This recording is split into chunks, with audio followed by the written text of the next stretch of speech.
शेतकरी क्षेत्र असो किंवा सहकार क्षेत्र असो नेहमी शेतकऱ्यांची बाजू मांडत होतात.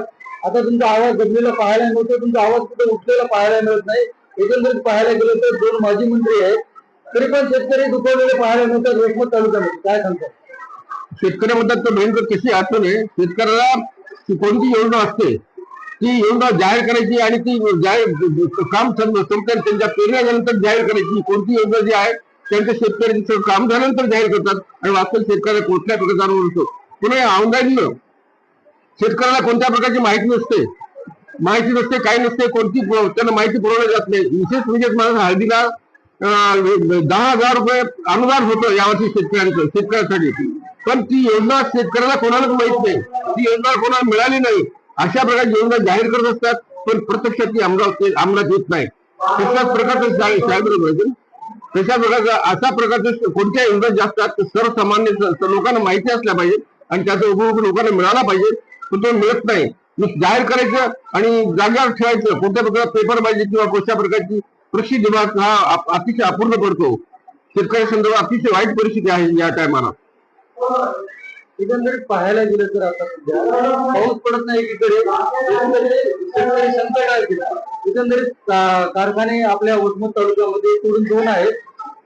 तर एकंदरीत पाहायला गेलं तर शेतकऱ्यांचे प्रश्न कुठल्या मला असं वाटतं शेतकऱ्यांचे प्रश्न सोडवणारे अजिबात कुठल्या प्रकारे शेतकऱ्यांचे प्रश्न सोडवण्याचा प्रयत्न करत नाहीत.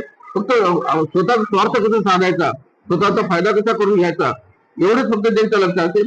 आताच्या परिस्थितीमध्ये शेतकरी संदर्भात असो, शाळेच्या विकासाच्या बाबतीत असो, नवघरे आमदार नवघरे जास्तीत जास्त प्रयत्न करतात. प्रत्येक ठिकाणी तळागाळातल्या माणसामध्ये पोहोचून लोकांना जास्तीत जास्त मार्गदर्शन चांगलं करतात आणि जास्तीत जास्त कसे लोक फायदा होईल याचा प्रयत्न करत असतात. एकंदरीत पाहायला गेलं तर वसमत विधानसभेमध्ये माजी मंत्री आहेत, एकंदरीत त्यांच्याकडून शेतकऱ्यांना काही फायदा झाला असं तुम्हाला वाटते का? तुम्ही एका काळीचे त्यांचे सहकारी होता.